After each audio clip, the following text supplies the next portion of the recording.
Have you ever, really stopped to think about where so much of our foundational stuff comes from? Like Western civilization stuff. Hmm. I mean, art, architecture, democracy itself, even just like the comforts of home design. It feels like again and again, you trace it back and boom, you land in ancient Greece. Absolutely. It's kind of amazing how pervasive their influence is, isn't it? Totally.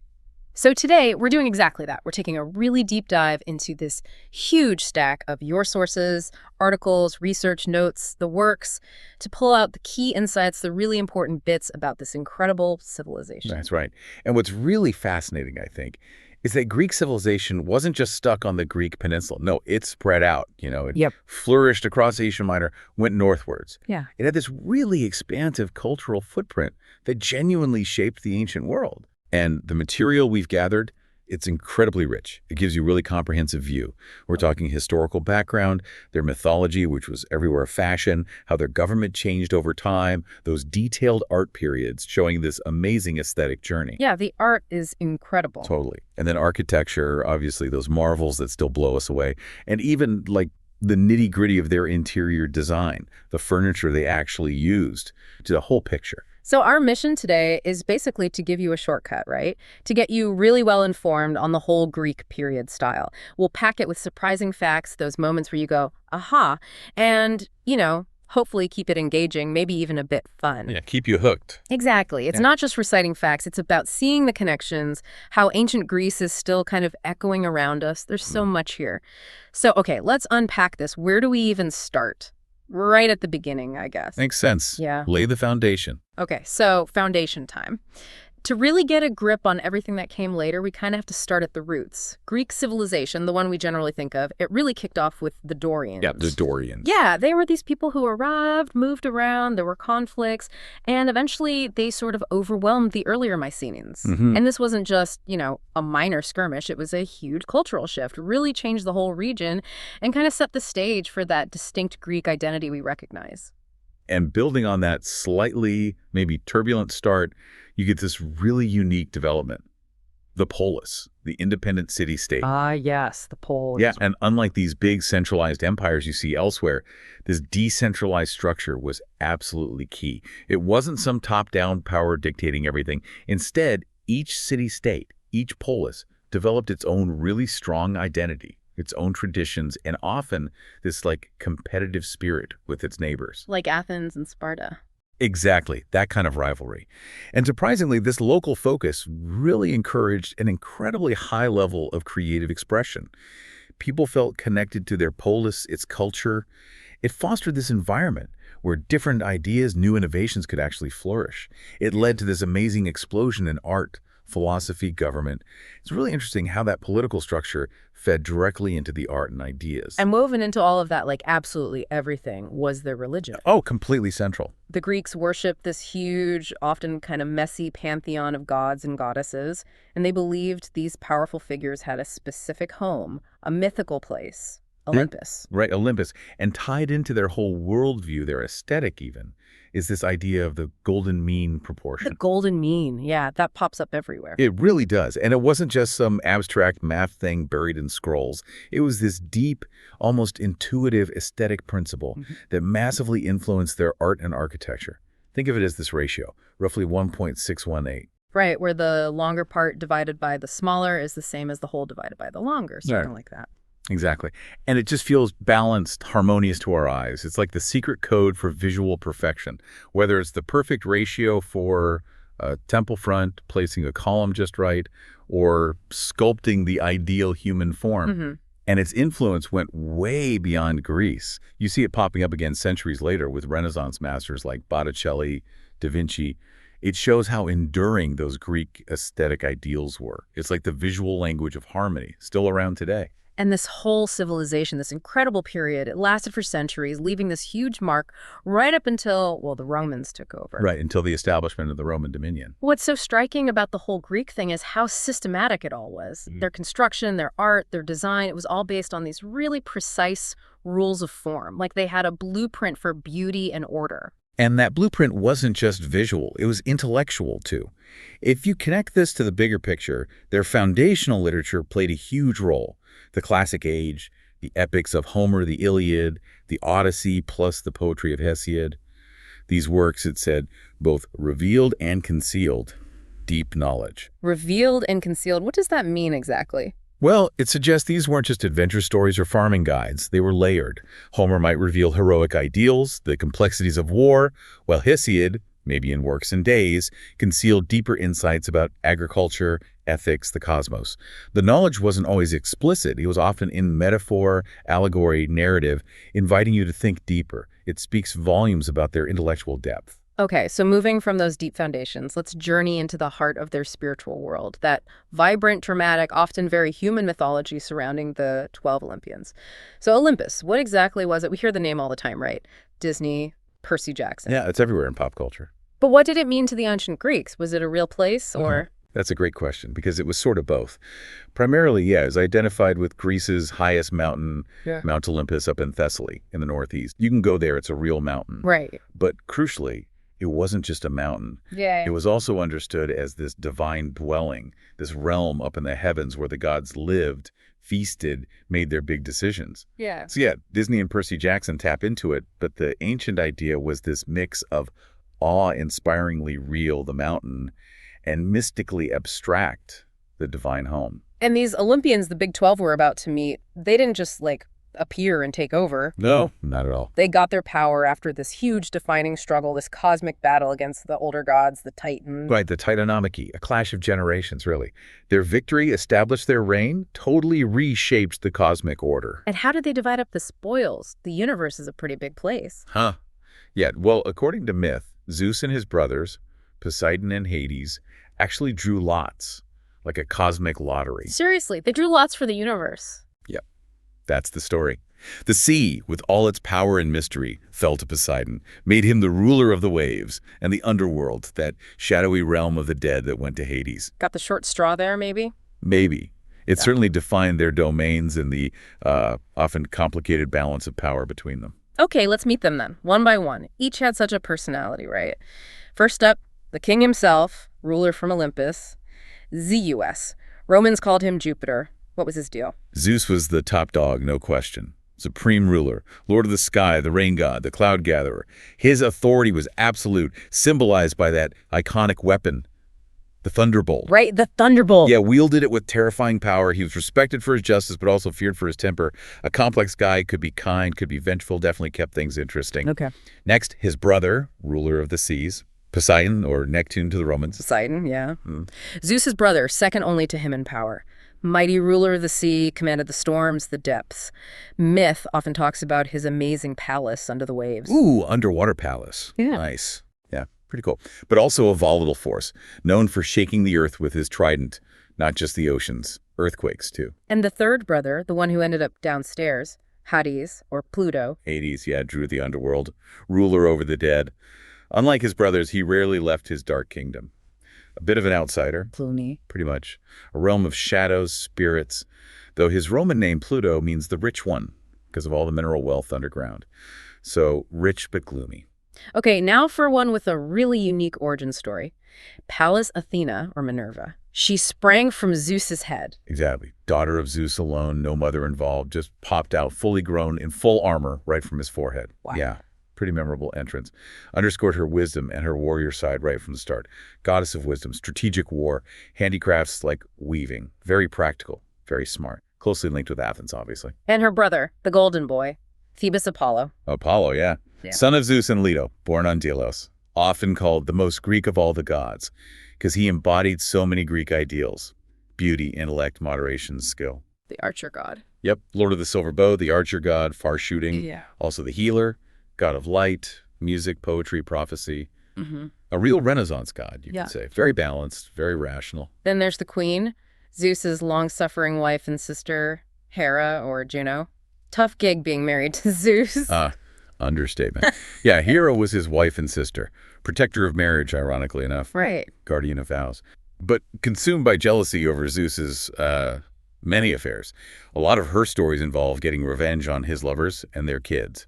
Dignified queen one minute, raging jealousy the next. Sounds complicated. Now, the goddess of love and beauty, Aphrodite or Venus. She caused some trouble too, right? Oh, definitely. Goddess who beguiled everyone, gods and men alike, irresistible. In the Iliad, she's daughter of Zeus and Dione, but the more famous story. Sprang fully formed from the sea foam. Ah, the Botticelli image. Exactly, that breathtaking image of beauty emerging from the chaos of the sea. Okay, the god of war. Helios or Mars. How was he different from Athena, who was also about war? Good question. Athena was strategy, intelligence, and warfare. Ares. He was the brutal, chaotic, bloody side of it. Son of Zeus and Hera, who Homer says hated him. Ouch. Yeah. He's portrayed as hateful in the Iliad, represents bloodlust, violence, impulsive destruction. Not the glory, just the gore. Got it. Apollo's twin sister, the wild one. Artemis or Diana. Artemis, yeah. Daughter of Zeus and Leto, lady of wild things, protector of the wilderness, the huntsman in chief. Skilled archer, fiercely independent, like Athena, a virgin goddess, associated with the moon, untouched nature. Don't mess with their woods. Okay. The blacksmith god, the craftsman. Hephaestus or Vulcan Mulciber, the lame god. That's him. God of fire, the divine blacksmith. Made all the cool weapons and gadgets for the gods. Sometimes son of Zeus and Hera, sometimes just Hera alone, who supposedly threw him off Olympus because he was lame. Harsh. Totally. But despite that, an incredible craftsman. Humble, hardworking, brilliant. The power of ingenuity. And a quieter but really important one, Hestia or Vesta, goddess of the home. Exactly. Zeus' sister, also a virgin goddess like Athena and Artemis. She was the goddess of the hearth, the literal and symbolic center of the home. Represented warmth, security, family, quiet maybe, but absolutely fundamental to Greek life. And finally, the speedy messenger, the trickster, Hermes or Mercury? Hermes, son of Zeus and Maya. Instantly recognizable. Winged sandals, winged hat. The FTD florist logo. Huh? Yeah, basically. Yeah. Allowed him to zip between the worlds of gods and humans, the ultimate messenger. But also cunning patron of travelers, merchants, even thieves. God of boundaries, transitions, quick wit, also guided souls to the underworld sometimes. A busy guy. All right, so we've met the management upstairs, the Olympians, and got a feel for the beliefs underpinning their world. Let's shift now to something really tangible. How did the Greeks actually dress? And this is where it gets fascinating, because fashion isn't just clothes, right? It tells you about society, resources, status, aesthetics. It's a real window. Absolutely. Yeah. And you have to remember their origins.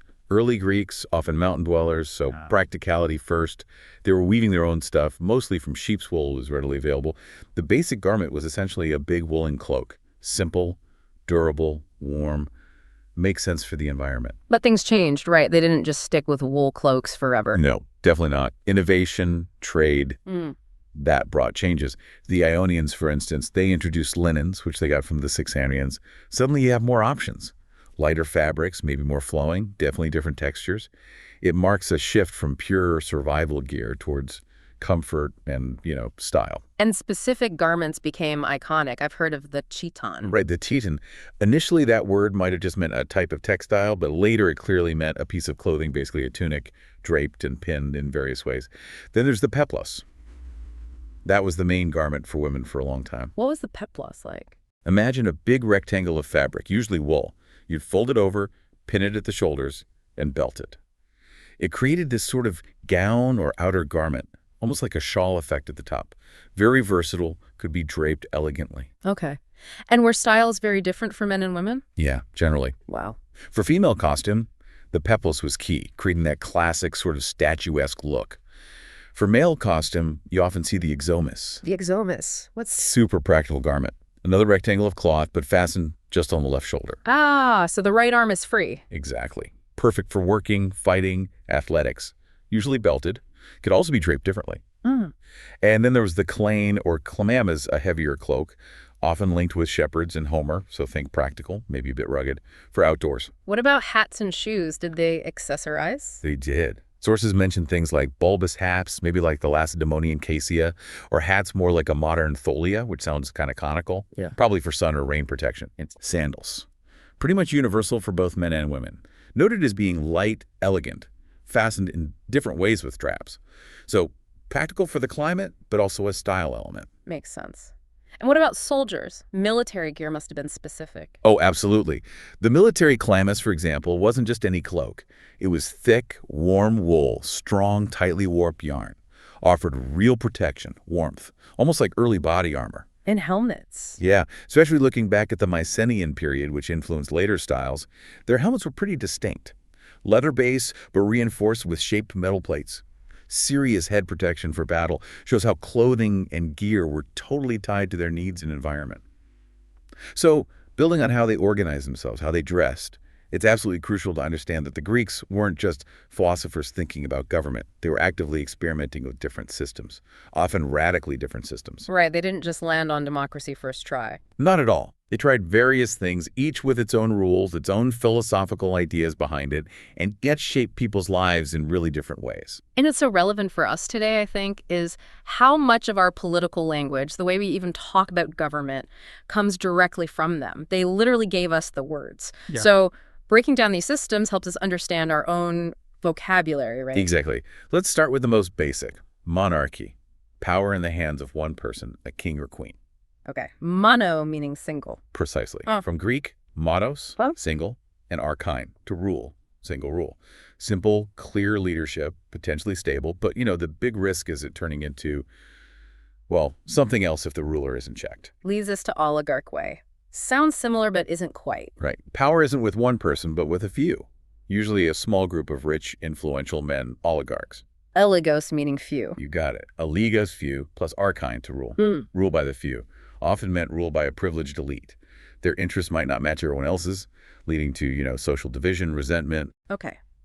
Then tyranny. This word sounds bad to us now, but it was different back then. Yeah, it had a nuance. Power is still in the hands of one person, a tyrant or dictator. But the key difference from monarchy, they seized power illegally. Okay. Not inherited. Right. Often through force or maybe a popular uprising initially. The word comes from tyrannos, meaning supreme power. Often gained without hereditary right. But over time... I got a bad rap. Exactly. Many tyrants became known for ruling cruelly, unfairly, arbitrarily, suppressing people to stay in power. That's where our modern negative meaning comes from. And finally, the big one, the one that really echoes today, democracy. Democracy, yeah, truly revolutionary. Power to make decisions rests with all the people, the citizens. Demos meaning people, kratos meaning power. Perfect. Demos, people, and kratos, power rule. Literally power of the people. A radical idea for its time. Every eligible citizen theoretically had a voice, could participate. Now, we know it wasn't perfect. By our standards, often excluded women, slaves, foreigners. But the principle was groundbreaking. Laid the foundation for so much that followed. They really were the godfathers of popular rule. Okay, shifting from political structures and words, let's dive into the art. This is where you really see those Greek ideals come alive. And the progression, wow, it's like watching a civilization evolve right before your eyes. The shifts in style, technique, subject matter, it's incredible. It really is. And it wasn't random. It developed through distinct periods, each building on or reacting to the last. You can trace it clearly. Geometric, then archaic, then Hellenic, what we usually call classical, and finally Hellenistic. Each one a big step. So let's start way back, geometric age, also called the Dark Ages or Primitive Age. Sounds a bit basic. Well, the style that emerged, mainly in Athens around 900 to 700 BC, was fundamentally abstract. Early vases, lots of strict lines, zigzags, meanders, simple shapes. Very ordered, almost mathematical. But then humans started appearing. Yeah, that's the fascinating transition. After about 800 BC, you start seeing these simplified human figures made of triangles and lines and scenes, funerals, processions, battles. A big shift towards storytelling. Shows they were getting interested in the human element again. The pottery itself is called rectilinear, straight lines, and later orientalizing as influences from the East crept in. Like that crater you mentioned, the grave marker. Exactly. That's a perfect example. Big, wide-mouthed vessel. And you see those stick figure-like humans, hands up, holding their hair in grief. It's stark, powerful, captures that despair even in abstract form. Visually defined by those geometric patterns. Yeah, those strong rectilinear meander patterns, the maze-like lines often framed by horizontal bands. It really emphasized the vase's shape, creates this rhythm, this order. And then came the orientalizing style, around the 7th century BC, influence from the East. Precisely. A period of cultural exchange. Greek art starts absorbing imagery from Egypt, the Near East. New motifs, more dynamism. Is there a good example of that? Oh yeah, the Northampton vase is a classic. It's an amphora, that two-handled storage jar shape. And on it you see fantastic creatures like sphinxes, griffins, delicate floral designs, stuff typical of Eastern art. Plus, they started using white and brown highlights, making the designs really stand out against the clay. Much richer, more detailed than before. Okay, moving forward in time. The Archaic period, roughly 600 to 480 BC. Getting less abstract now. Definitely. This is where you see two big things. The first, large-scale Doric temples going up, defining that monumental architecture, and life-size stone sculptures appearing. Big steps in scale and naturalism. And vase painting changed dramatically, too, the black figure style. Huge development. Emerged in Athens, end of the 7th century BC. Much more disciplined. Figures painted in bold black silhouette against that light reddish clay background. Very striking contrast. But how do they get the details? Just black blobs? Ugh. That's the genius. The incised lines into the black glaze before firing. Those lines let the red clay show through for hair, muscles, clothes. Plus they added touches of white, especially for women's skin, and purplish red for details like drapery. Made it much more vibrant. What do they paint? Usually myths, heroic stories, but also scenes of everyday life, parties, athletics, work. Gives us an amazing window into their world. Like that famous vase, Ajax and Achilles playing dice. By Exekius, yeah. Around 540, 530 BC. Shows those two heroes totally absorbed in their game, supposedly while the enemy sneaks up. Exekius was a master. He captures their intensity with just those incised lines on their armor. Makes a static image feel really narrative. And then they flipped it, red figure style. Total game changer, around 525 BC. Some Athenian painter, maybe Cyax, maybe the Andocades painter, reversed the whole scheme. Instead of black signs on red. They painted the background black and left the figures red. Exactly. Cover the area around the figures with shiny black glaze, leaving the figures in the natural reddish clay color. Sounds simple, but it revolutionized things. How so? Because now artists could paint details directly onto the red figures with fine brushes. Allowed for much more fluidity, subtlety. They could show foreshortening, real expressions, dynamic movement in a way incision just couldn't manage. A massive leap towards realism, like going from silhouette to painting. You can see that difference. Oh, yeah. Look at an ointment jar from around 400 BC with Aphrodite. The delicate lines, the nuance. It's clear. Or a crater used for mixing wine at parties shows a figure on an X-frame stool, that classic furniture design, and you can see that Greek key pattern border. Sophisticated stuff, even on everyday pottery. Okay, what about archaic sculpture? Still a bit stiff? Yeah, starting to grapple with the human form, but still quite stylized. This period gives us the two main types of freestanding statues. The core, young woman, and the chorus, young man. Core clothed, chorus nude. Generally, yes. Chorus are standing. Clothed female figures, maybe goddesses, maybe offerings. Chorus are standing nude males, maybe Apollo, maybe just idealized youths. And they nearly always have that distinctive feature. The creepy smile. The archaic smile. It's subtle, enigmatic. Not really joy, more like a convention. A mask-like feature that animated the face a bit without showing deep emotion. Kept them looking timeless, maybe a bit detached. What else is characteristic? Cylindrical forms, especially in the koroi. Simple, formalized drapery on the koroi, almost like patterns. These standing youths were definitely favorite subjects, showing ideals of youth, perfection, maybe divinity. How do they compare to, say, Egyptian statues? They look kind of similar sometimes. Good point. There's influence, definitely, especially in the rigid frontal pose. But look closely. The chorus is usually cut free from the stone block. There's space between the legs. That's a huge step towards showing potential movement, different from the solid, attached Egyptian forms. Shows the Greeks moving towards naturalism, even if stylized, and that interest in the nude. Any famous examples? Sure. The Critias boy, around 480 BC, is often seen as a transition to the next period, the classical, because his pose is just starting to relax. And the Peplos Kore, around 530 BC, named for her dress, was an offering to Athena, shows their function. And that Hera of Samos, you said it looks like a cylinder. It really does. From around 570 BC, very monumental, very simplified. Same stiffness as early koroi, arm against body, feet together. No deep carving, no open spaces, just surface patterns, incised lines, suggesting clothes, adding texture. Shows those early stages of stone carving. Okay, so from archaic stiffness, we leap into the Hellenic or classical period, roughly 480 to 323 BC. This is the famous one, right? The peak. This is it, the Golden Age, marked by huge achievements like rebuilding the Athenian Acropolis after the Persians trashed it. And the artistic progress here is just staggering. Each generation artist got bolder, more skillful, more confident, really pushed the boundaries. How did that show up in sculpture? They completely abandoned those stiff poses. Figures started to look like they could actually move dynamically in space, achieved through a much deeper understanding of anatomy and developing revolutionary poses like contrapposto. So this is the peak, the classical age style. Exactly. Yeah. Especially the high classical period, maybe 450, 400 BC. Artists hit this near perfection In depicting the idealized human form, it reflected their ideals. Oh. Emphasis on form, harmony, perfect proportion, balance. It's naturalism, but idealized naturalism. Not just copying life, but perfecting it. And technology helped. You mentioned bronze casting. Hugely important. Yeah. The lost wax method became widespread. This let sculptors create much more dynamic, open poses that were risky or impossible in marble because bronze is stronger and needs less support. You see that power and fluidity in pieces like the bronze Poseidon or Zeus caught mid-action. And also in the Aphrodite of Knidos, which was a game-changer for depicting the female nude. What about vase painting in the classical period? Did red figure just continue? Red figure was still dominant, yeah. But you also see the rise of the white ground style, especially for funerary vases at Lickitoi. White ground, what's that like? Figures outlined in delicate black or golden brown against a clean white or cream background. And crucially, they used matte colors, reds, yellows, browns, blues for details, not shiny glaze. It created this softer, more painterly effect, almost like drawing.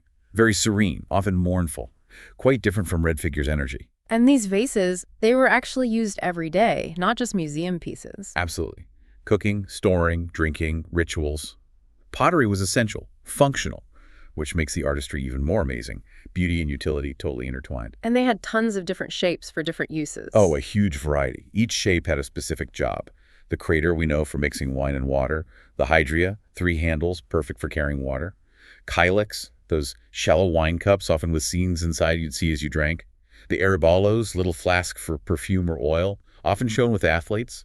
The variety tells you so much about their daily life, how integrated these objects were. Okay, back to classical sculpture. This is where we get those really famous iconic figures. Definitely. Art of the Golden Age.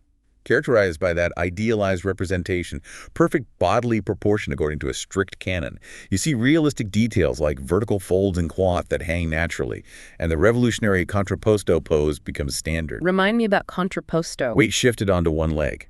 Causes the hip and shoulder line to counterbalance, creating a subtle S-curve in the spine. Makes the figure look relaxed, natural, capable of movement. Dynamic interplay between tense and relaxed limbs. Huge leap in lifelikeness. Like the discus thrower by Myron. Perfect example, around 450 BC. Con is that archaic rigidity. Myron catches the athlete right at the peak of his backswing. Coiled energy. But look at his face, totally calm, relaxed. Yeah, almost serene. Exactly. Makes him more ideal than real. Calm mastery over intense effort. Shows Myron's amazing understanding of anatomy, power, and grace. And the spear bearer. Doryphoros by Polycletus. Another icon. Marble copy of a bronze original, around 440 BC. Huge, almost 7 feet tall. Polycletus actually developed a mathematical canon for perfect human proportions. That's it. Embodiment of the ideal. Masterful use of contrapposto balanced, poised, potential movement. Were there surviving bronzes too? Yes, thankfully. Like the stunning Poseidon, or Zeus, from Artemision, around 460 BC. Huge, powerful mid-stride about to hurl his weapon. Incredible sense of divine power. And the warriors from Rias. Found in the sea, amazing condition. Pair of bronzes, incredible detail, muscles, veins, even inlaid eyes and teeth. So realistic. Wow. And the most famous statue inside the Parthenon. Athena Parthenos by Phidias. Legendary. The original, around 447 BC, is gone, but we know about it. There's that full-scale recreation in Nashville, Tennessee, 42 feet tall. Gives you an idea. Made of ivory and gold. Yep, ivory for her skin, over a ton of gold for her clothes and shield, precious stones for her eyes, helmet decorations. Must have been absolutely breathtaking. Yeah. An awe-inspiring symbol of Athens. And other sculptures showed more movement too, like the one from the Temple of Athena Nike, the goddess fixing her sandal. Oh, that's exquisite. Unknown artist, around 410 BC, shows the goddess of victory in this really intimate, graceful moment. The thin drapery clings to her body, revealing the form beneath, suggesting movement. The flowing folds, the lines of her arms and shoulders create these beautiful oval shapes, so fluid, almost ethereal, a move away from earlier severity. And then in the late classical period, 4th century BC, things shifted again with Praxiteles. Big time. Praxiteles introduced this new sensuality, grace, a softer, more human touch. Moved away from the slightly austere, high classical ideal. His Aphrodite of Knidos, around 340 BC, was revolutionary. Because she was nude. Exactly. Until then, goddesses weren't shown completely naked. This was the first great female nude, and it became the most famous statue of its time. People traveled just to see it. Its beauty wasn't just proportion, it was gentle curves, soft modeling, a relaxed, almost hesitant pose. Changed how the female form was depicted. And even his male figures were softer, like Hermes. Yes, Hermes. Holding the infant Dionysus, also around 340 BC. Still beautiful, still idealized, but seems softer, less intensely muscular than earlier figures. A different aesthetic, valuing lyrical beauty maybe over pure athletic power. So late classical was about individualism, naturalism. Those were definitely the trends, moving towards expressing more individual character, getting closer to the nuances of human experience. And painting was trying to do similar things using techniques like foreshortening, making things look like they recede, and shadow modeling, using light and shade to make forms look round and solid, creating more illusionistic depth on a flat surface. Which leads us into the final phase, Yeah. the Hellenistic period, 323 to 31 BC. What was going on historically then? Big changes. The Peloponnesian War had weakened the Greek city-states. Philip II Macedonia conquered them. Then his son, Alexander the Great, went on that massive campaign, spreading Greek culture everywhere. Egypt, Persia, India. Exactly. And after Alexander died, his empire broke up. This whole period, the Hellenistic Age, lasted about 2 centuries. It was a more turbulent, cosmopolitan, maybe more uncertain time. And the art reflects that dramatically. The classical calm gives way to something much more intense. How so? What's the big shift in sculpture? Expression.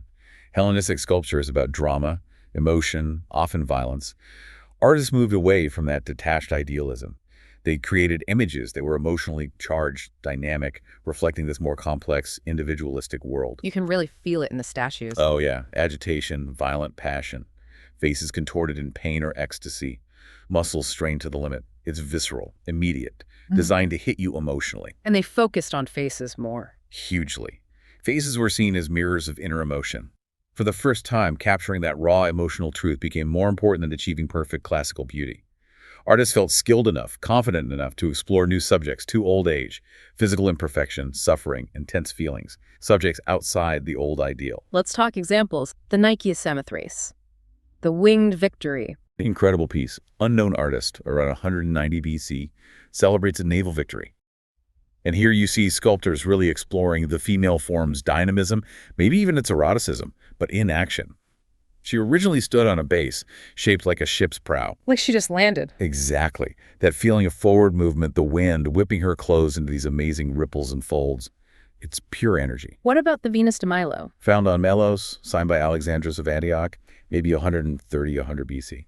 Larger-than-life Aphrodite, still draped below the waist, but more overtly sensual than earlier versions, with that gentle S-curve twist in her body, exploring beauty and allure in a new way. And the seated boxer. That one's heartbreaking. Isn't it? Bronze, 1st century BC, just captures exhaustion, defeat, his battered face, broken nose, cauliflower ears, the joyless expression. Maybe he lost, maybe he's just overwhelmed by the brutality. It's pure realism and pathos. So different from Myron's discus thrower. Wow, yeah. And the dying Gaul, a defeated enemy. Roman copy of a figure from a monument celebrating victory over the Gauls Celts from France.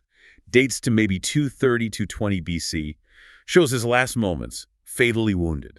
Combines realistic detail, his necklace, his hair, with this incredibly powerful expression of suffering, but also dignity.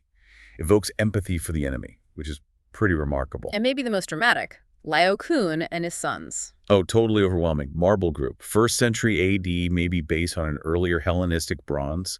That swirl of line that used to be just in drapery, now it engulfs the whole thing. Laocoon, the Trojan priest, and his sons being crushed by sea serpents sent by Poseidon. Punishment for warning about the Trojan horse. That's the story. The sculptors weren't just aiming for realism. They wanted to convey raw emotion, terror, physical agony. It's almost theatrical in its intensity.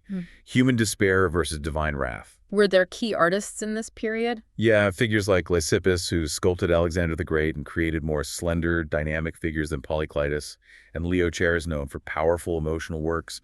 They were driving the shift towards greater realism and intense expression. Okay, let's talk about something literally foundational. Greek architecture. What's amazing here, maybe more than anything else, is how much of what we see in our cities today, government buildings, banks, museums, fancy houses, has a direct line right back to these ancient Greek structures. It's everywhere. It truly is inescapable. Architecture is arguably one of the biggest legacies the West inherited from Greece. They didn't just build stuff, they established so many fundamental structural elements, decorative forms, the very principles of monumental building that became the standard for centuries. Did they build lots of different types of buildings? They had a relatively limited range, actually, compared to, say, the Romans later. But each type had a very fixed, clear purpose. religious, civic, domestic. And each was designed with this incredible attention to form and function. And the most iconic were the temples, right? Homes for the gods. Exactly. They saw their temples as dwelling places for their gods who looked and acted surprisingly human, just, superpowered. Initially, these were simpler structures, wood or brick. But as the city-states got wealthier, stone, especially marble, became the go-to material, allowed for that grandeur, permanence, and refined detail we associate with them. What are the key characteristics? What makes a building look Greek? Several things. First, the column. They were the first to use it so extensively, both structurally and as the main aesthetic feature. Second, proportion. Obsessed with it. Use complex math to get perfect harmony, balance in every part. Third, a clever bit of engineering. Wooden trusses for roofs in wider spans instead of just heavy stone beams. This meant fewer internal columns were needed, creating big open spaces inside temples. And fourth, that perfect blend of beauty and structure. Columns weren't just pretty, they held the roof up. Every part related beautifully to the whole. And the ultimate example is the Acropolis in Athens, that big rock. The Acropolis, yeah. A natural fortress, this massive rock rising 500 feet above the city, became the sacred hill, crowned with this group of stunning buildings symbolizing Athens' glory, power, piety, artistry. If you look at the plan, the model in your sources, you get a sense of the scale, the layout, how strategically it was all placed, both defensive and awe-inspiring. And the star of the Acropolis is the Parthenon. Absolutely, the supreme example of classical Greek architecture. Pericles' ordered works started in 447 BC. Amazingly, it was mostly done in about 10 years. And like all Greek buildings, every single part was meticulously planned for balance, harmony, beauty. Probably one of the most perfectly proportioned buildings ever. It's pretty big too, right? Unusually large for a temple back then. About 102 by 230 feet, dominated the skyline. And he used all those classic features. Post and lintel construction, vertical posts, holding up horizontal beams. Columns and beams. Right. A sloping gabled roof, creating that triangular pediment shape at each end. And of course, the colonnade columns all the way around. Creates that majestic rhythm. So how many columns? 8 columns on the front and back facades, 17 along each side. That specific arrangement gives the Doric order its characteristic rhythm and visual strength. And crucially, the great sculptor Phidias didn't just do the huge Athena statue inside. He supervised all the sculpture on the Parthenon. Unified artistic vision. Speaking of sculpture, the Elgin marbles, or Parthenon marbles. Yes, can't talk Parthenon without mentioning them. Collection of marble sculptures, originally part of the Parthenon and other Acropolis buildings, made under Phidias' supervision. Myths, battles, the Panathenaic procession, the drawing and sculpture of the East Pediment in your sources gives you an idea of their original grandeur and storytelling, poignant fragments of what was once there. Now, really key to understanding Greek architecture is the concept of the orders. These weren't just styles, they were systems. They defined proportions, details, how spaces were divided horizontally and vertically, creating visual interest. And their names supposedly came from the people or regions that invented them. Okay, let's break them down. First, the Doric order, from the Dorians, oldest one. Earliest and most massive, yeah. They embody strength, simplicity, dignity. Main feature, simple, heavy column, no base rises right off the top step, topped by a plain capital. Rounded part called the echinus, square slab on top called the abacus. Fluted shaft adds vertical lines.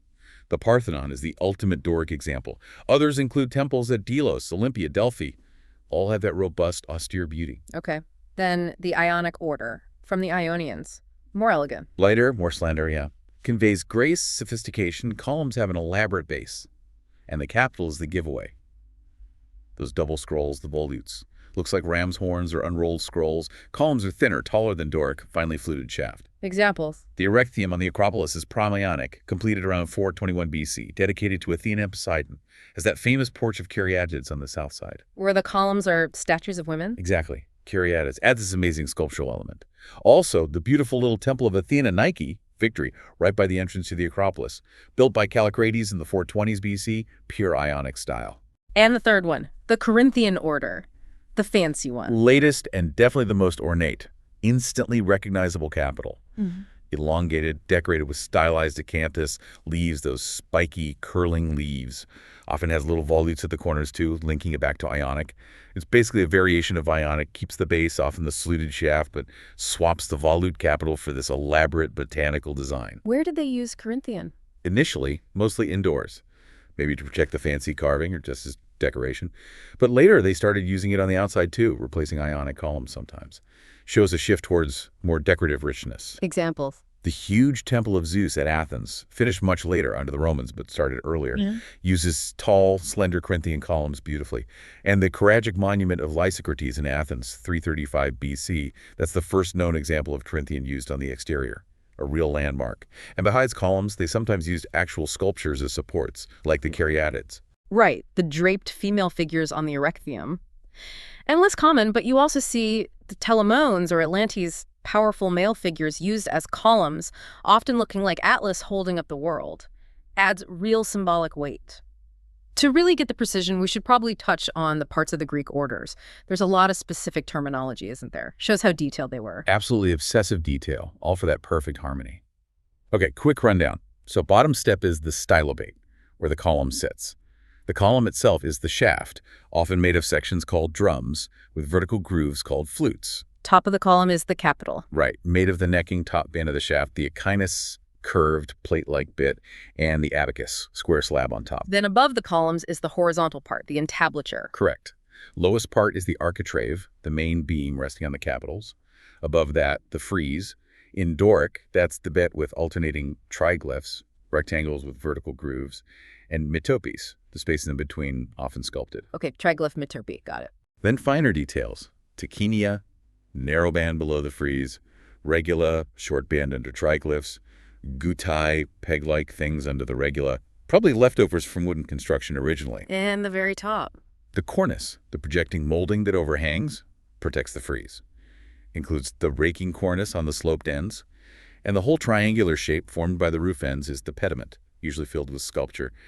Every piece has a name, a place, a proportion. It's a complete system, and one super subtle, brilliant detail, an ontisis. Right, where the columns bulge slightly. Exactly. They don't taper straight. They swell out slightly, about a third of the way up. Looks almost imperceptible. Why do that? Optics. A perfectly straight column can actually look like it curves inward from a distance. Looks weak. By adding that tiny bulge and ontithesis, the Greeks made the columns appear perfectly straight, strong, almost alive.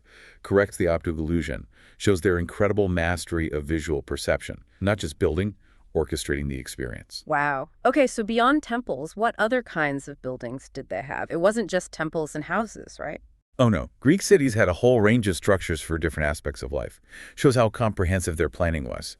You had the agora, the central public square, marketplace, meeting place, the stoa, a long covered colonnade, multi-purpose shops, meeting spots, shelter, the Acropolis, the high citadel, the temple, home of the god. What about entertainment? The theater, open air for plays, stone seats around the circular orchestra facing the skene, stage building. For government, the Prytaneum, Senate House, the Bouleuterion, covered council house. For tombs, the mausoleum, a grand tomb structure.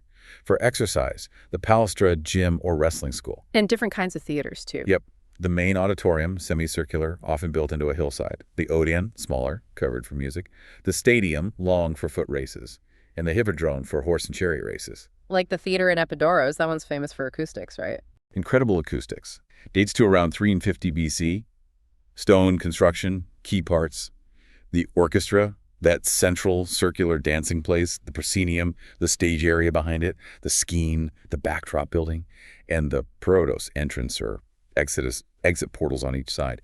Imagine seeing a play there. Drama, public life, amazing architecture, all rolled into one. Okay, let's unpack this next bit, because when we picture Greek buildings, it's usually that pristine white marble, right? Gleaming white ruin, but inside, totally different story. Much more colorful. Challenges that whole sterile image. You are spot on. Our image is based on weathered leftovers. The reality, vibrant color, actually quite similar to ancient Egypt. Big surfaces, inside and out, often coated in bright ivory white stucco or paint. A clean, luminous base. But not just white. Not at all. Here's the surprise. Bright red, deep blue, vivid green were used extensively in decoration. Accents that made things pop, animated the space. You just don't see it now. Like on the Parthenon frieze, you said it was painted. Absolutely. Yeah. Big panels behind the figures might be painted a strong, stellar blue, making the marble figures stand out. And the figures themselves weren't plain white marble. They were tinted realistically mist blue, pale green, malachite, pink, yellow. Brought them to life. Wow, so polychromy, using many colors, was standard? Totally standard. Must have made the buildings look incredibly different from how we see them today. Lively, dynamic, colorful. Not stark white monuments. Changes everything, doesn't it? It really does. Okay, thinking about specific interior spaces, public buildings often had a portico. Right, the covered porch leading to the entrance. Mm-hmm. Shelter, transition space. And they named them based on the number of columns at the front. Tetrastyle 4, hexastyle 6, octastyle 8, decastyle 10.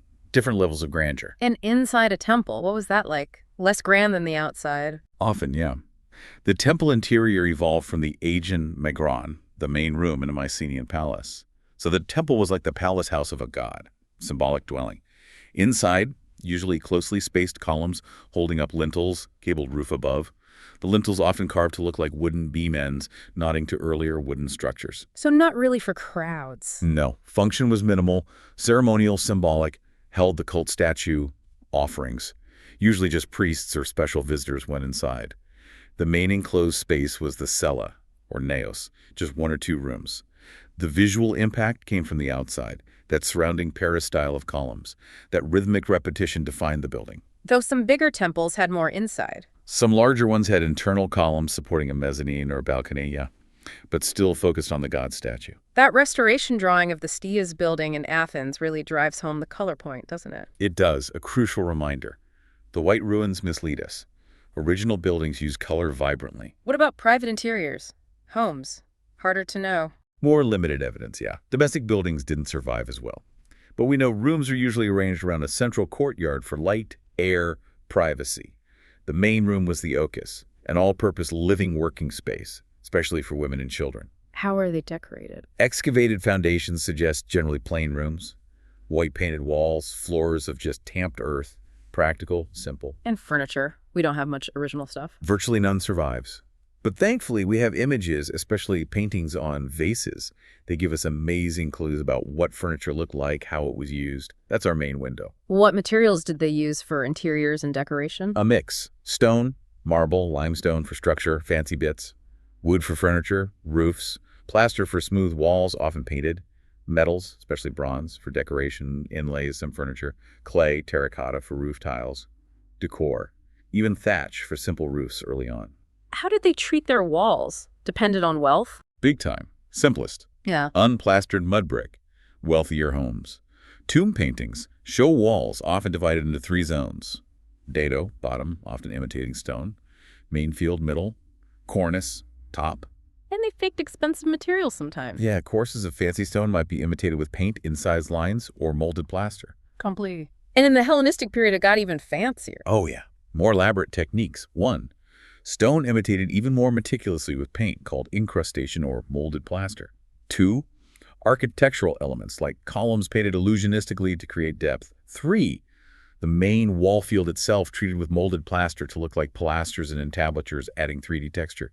And 4, really significantly, actual pictorial painting scenes, landscapes introduced in the main field. Walls became artworks. What about floors? Yeah. Packed earth for basic. Yep, but nicer homes had painted pavement or mosaics, real statement pieces, often use that trompe-l'oeil effect, deceives the eye to create illusions of 3D depth. What were the mosaic designs like? Often featured abstraction, symmetry, concentric patterns, clear borders, structured designs. While they used trompe-l'oeil, they didn't always go for total realism, kept a sense of the floor as a flat, decorative surface. Mosaics were a major decorative element, showed status. How did they make them? Tessellated. Right, tessellated mosaic. Tiny square pieces, tesserae of stone, glass, even gilded bits set in mortar, or opusectile. Larger, individually shaped pieces of colored marble or stone fitted together like a jigsaw.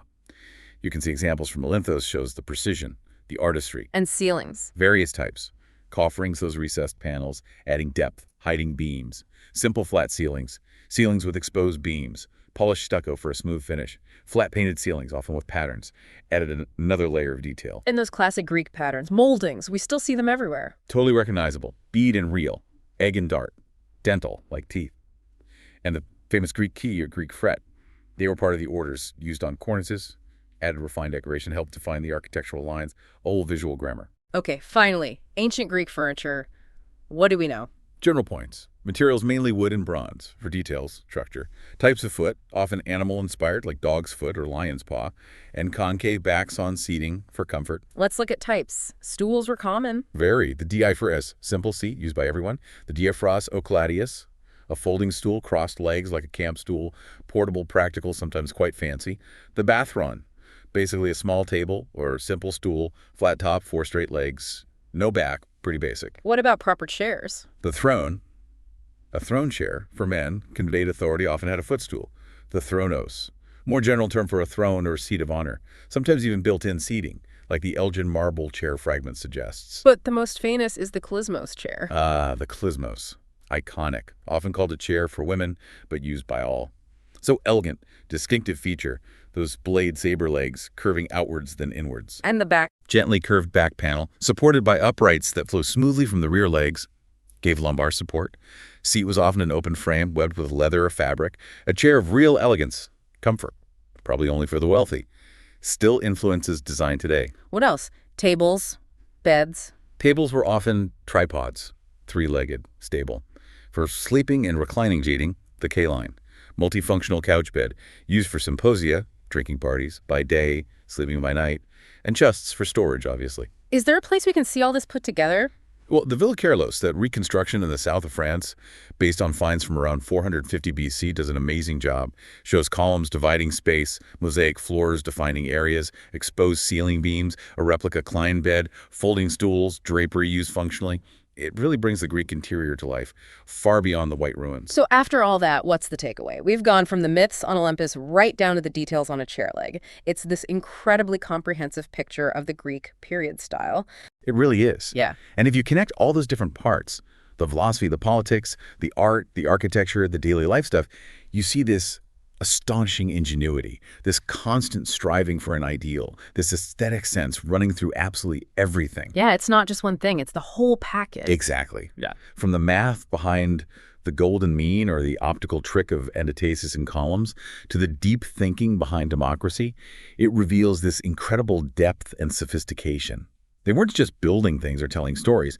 They were creating a whole way of seeing and organizing the world, a blueprint, really. And what stands out to you listening to all this about how much it still influences us? Think about our public buildings, our stories, our political debates, even our ideas about beauty or reason. It's not just history, is it? It feels alive. It absolutely feels alive, which leads to a really interesting final thought to maybe mull over. How does really understanding these intricate details of Greek style, their gods, government, buildings, furniture, everything, how does that change how we appreciate everything that came after it in Western civilization? And maybe even more, how does it make us think about what we call classic or timeless today? Is it just about old things, or is it about those specific principles they established? Their legacy isn't just something to study, it's still actively shaping how we think about art, power, beauty, humanity itself. A powerful legacy indeed. So much still there to explore. We hope this deep dive has given you a richer picture and maybe sparked some curiosity to keep digging into the enduring world of ancient Greece.